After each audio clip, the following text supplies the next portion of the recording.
Hello, welcome to Do It Yourself channel.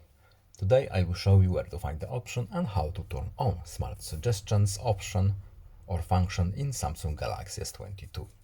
By default, this function is turned on, but if it's off and we want to turn it back on, where to find it?